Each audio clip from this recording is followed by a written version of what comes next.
नमस्कार, चर्चा में आप सभी का स्वागत है। साहित्यिक चोरी या प्लेजरिज्म ये एक ऐसा रोग है जो बरसों बरस से चला आ रहा है, कह सकते हैं अनंत काल से चला आ रहा है और ये नहीं है। हाल ही में जब जाने माने वरिष्ठ पत्रकार फरीद ज़कारिया का मामला सामने आया, उन्होंने ये कबूल किया कि हाँ उन्होंने भी ऐसी साहित्यिक चोरी की, उसका खामियाजा भी उन्होंने भुगता, भले ही अब उनकी बर्खास्तगी रद्द कर दी गई हो, वो वापस आ जाए, लेकिन ये मामला एक बार फिर से सुर्खियों में आ गया कि आखिर लोग क्यों ये साहित्यिक चोरी का जो कृत्य है इसमें अपने इन्वॉल्व कर लेते हैं, नाम पाने के लिए, पैसा पाने के लिए, या ये कहने के लिए कि ये सारे विचार धड़ल्ले से चलती है। न सिर्फ साहित्य के जगत में बल्कि पत्रकारिता में भी देखा गया है, शोध में देखा गया है, लोग सीधे से दूसरों के करे हुए काम को अपना कहकर प्रकाशित करवा लेते हैं। तो आज इस बृहत विषय पर हम चर्चा करेंगे और इस चर्चा में हमेशा की तरह हमारी जनता जनार्दन और हमारे विशेषज्ञ मेहमान हमारे साथ बैठे हुए हैं। आइए सबसे पहले उनका परिचय हम आपसे करा दें। चंदन मित्रा साहब बैठे हुए। चंदन मित्रा साहब हमारे साथ बैठे हुए। चंदन जी, जिस तरह से हम जानते हैं पत्रकारिता में रोज अखबार निकालना है, रोज ही आपको कुछ ना कुछ लिखना है, और हमें ये भी मालूम है कि बहुत सारे लोग जो है अपनी एक टीम रखते हैं रिसर्चर्स की, लोगों को रखते हैं इनपुट्स के लिए। अब वो इनपुट्स कहाँ से वो लोग लेके आए, क्या वो ओरिजिनल आइडिया था या उन्होंने किसी का टीपा और सीधा सीधा संपादकों को दे दिया और इस तरह से छप जाता है। तो ये जो छापने की कला है और इंटरनेट के जमाने में जबकि कट एंड पेस्ट जो है धड़ल्ले से किया जा रहा है, क्या आपको लगता है कि प्लेजरिज्म जो है ये ऐसी चीज है जिसे कभी काबू में लाया जा सकता नहीं है? देखिए, इंटरनेट कनेक्ट के बिना भी हमेशा से चलता रहा है प्लेजरिज्म, और कम से कम ये हो रहा है, और इसमें किसी ने कभी इसको बहुत सीरियसली लिया नहीं। जैसे उदाहरण मैं दे सकता हूँ कि जैसे एजेंसी से खबरें आती हैं, पीटीआई, यूएनआई, ये खबरें देते हैं, और उन खबरों को कई ऐसे भी पत्रकार हैं वो सीधा उन खबरों को पूरा ले लिए, तथ्य अगर ओपिनियन भी तो ले लेते हैं, ओपिनियन भी ले लेते हैं। लेकिन जैसे मैंने सोचा था, नाम नहीं लूंगा, अच्छा। लेकिन नारायणन साहब का नाम आ ही गया आपके पैकेज में, तो क्योंकि उस घटना से संबंध है तो मैं इसका खुलासा करना चाहूंगा। अब नारायण साहब मेरे उसके चीफ ऑफ ब्यूरो होते थे और जाने माने पत्रकार होते थे अपने जमाने के। उनियाल साहब ने मुझे कहा कि चंदन, दफ्तर जाते समय मेरा घर होते हुए जाना जरा 10 मिनट। मैं जब पहुंचा देखा कि एक पुराना लाइफ मैगजीन किसी का एयरपोर्ट्स के बारे में, कि एयरपोर्ट, आजकल के एयरपोर्ट्स अच्छा लगता है, हम पहले एयरपोर्ट पहुंच जाते हैं।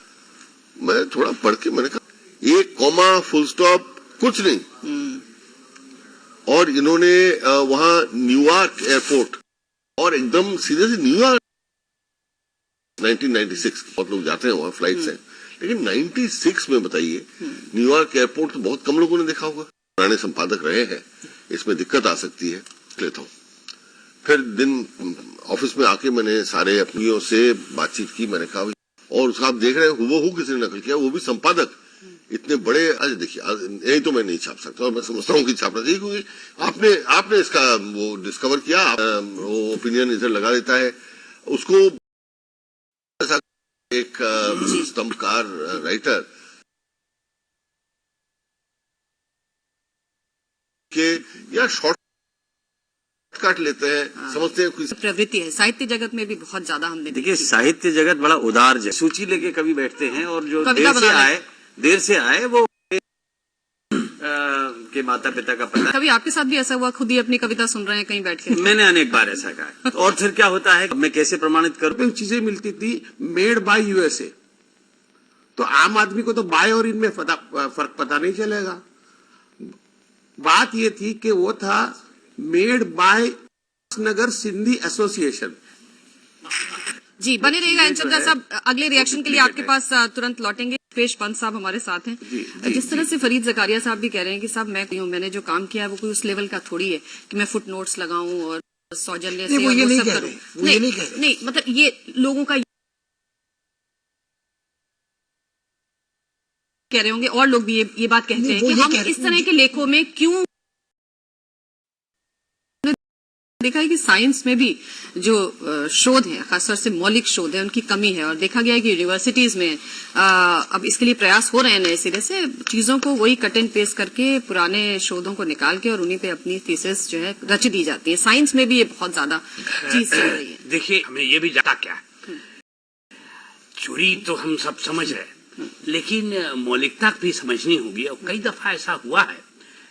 ये जो बात कह रहे हैं, इसी बात को आगे बढ़ाते हैं सैफ साहब से। जिस तरह से भी कह रहे हैं कि दंड की जो प्रक्रिया है वो इतनी फूल प्रूफ नजर नहीं आती, लोग जाते भी नहीं है और अगर जाते हैं तो पता नहीं उनका क्या। जो कॉपीराइट एक्ट है और हम जानते हैं इसमें भी संशोधन भी हुआ है जिससे लोगों को काफी राहत मिली। आपको क्या लगता है, क्या ये वाकई कानून का मसला है जिसमें दंड बहुत इम्पोर्टेंट है और इस तरह की चीजों को इसके जरिए? ये कानून का भी मसला है, लेकिन एक शेर है पॉपुलर मेरठी साहब का, जी हूँ मेरे हाँ। तेरी शोहरत कभी लंदन कभी जापान में है, चोरी के भी आदाब हुआ करते हैं, ये तेरा शेर तो गालिब के भी दीवान में तो चोरी के आदाब का जो जिक्र उन्होंने किया है जी एक्ट के अंदर, इसका टीपा, कितनी नकल की और नकल कितनी अकल से की या नहीं की, और ये जो प्रवृत्ति है से बढ़ रही है, जनता जनार्दन इस पर क्या राय रखती है, आइए उनकी भी हम सुन रहे हैं। हमारे साथ कुछ यंगस्टर्स यहाँ बैठे हैं। आप बताइए, क्या ये जो टीपना है, कॉपी करना है, लगता है कि आज के टाइम में इसको करे बिना बात बनती ही नहीं है? कभी कभी होता है, यूजली होता है कि हम वेल नोन आर्टिस्ट का हम टीपते हैं, कभी कभी एक होता है एक लेसर नोन आर्टिस्ट का एक बड़ा आर्टिस्ट टीप लेता है और बेचारा वो कुछ कर नहीं पाता क्योंकि इतना उसका इन्फ्लुएंशियल नहीं है। उस स्थिति में हमें क्या करना चाहिए? ओके, इस नकल की दौड़ में सिर्फ भारत ही इतना आगे क्यों है? क्या हमारे देश में प्रगति की कमी है या हम इतना प्रतिभावान नहीं है?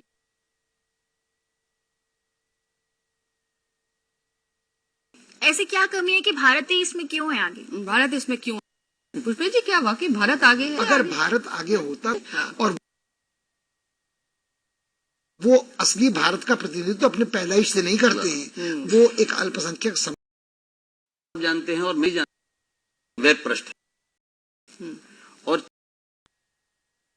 ऊपर तो पाबंदी नहीं है भाई, उन्होंने पढ़ा होगा, उन्हें नाम देना। जिस तरह से जाते हैं उन सबके सब को उठा लेते हैं, लेकिन साथ में ये कहते हैं कि एक इंस्पिरेशन था और इस इंस्पिरेशन के बहुत सारी चीजें जो है अनदेखी हो जाती हैं। क्या आपको इंस्पिरेशन वाला मामला है? ये भी बड़ा डाइसी मामला है। इसी मामला है क्योंकि इंस्पिरेशन के नाम पे पूरी फिल्म तो नहीं आ सकती, तो ये तो बड़ा ही गलत फिल्म तकरीबन हर दूसरी इल्जाम लगे कि ये किसी ना किसी फिल्म की चोरी, हॉलीवुड के फिल्म की। तो उन्होंने क्या किया है कि अपनी दलील जिंदगी का फलसफा बना दिया। वो ये कहते हैं कि दुनिया में कोई ओरिजिनल चीज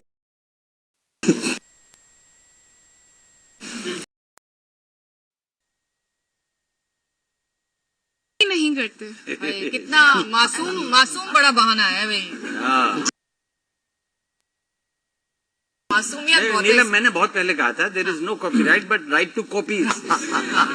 सैफ साहब, हाँ, आपसे कुछ सवाल पूछे गए। मुझसे कई सवाल पूछे गए, हाँ। तो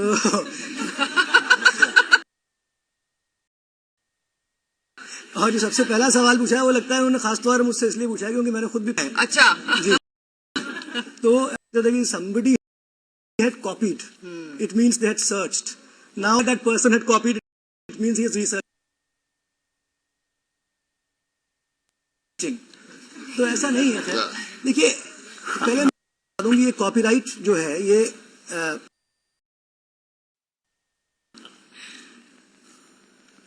जी, एन चंद्रा साहब बिल्कुल सही फरमा रहे हैं आप। बहुत बहुत शुक्रिया मुंबई से हमसे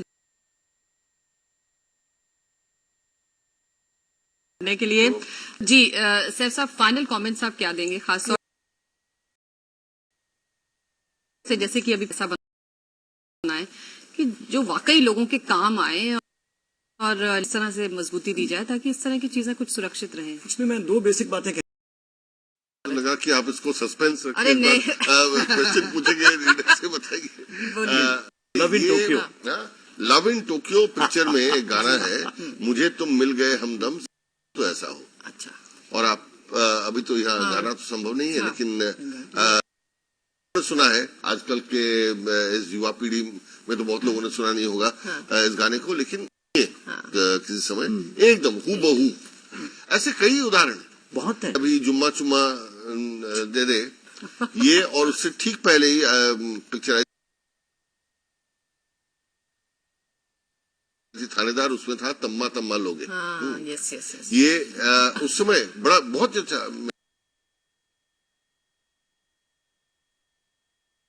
किसने किससे नकल किया। अब आखिर में पता चला ये दोनों ने एक दूसरे तीसरे सूत्र से एक अंग्रेजी का गाना है, उस गाने से पहले अनजाने में हो गया, लेकिन ये एक पेचीदा, ये किसका वाक्य था? नहीं अनजाने में हो गया मूल रूप में किसने कहा? हाँ, मिलन जी, ये तो गलती को मानने का एक तरीका है ना आपका।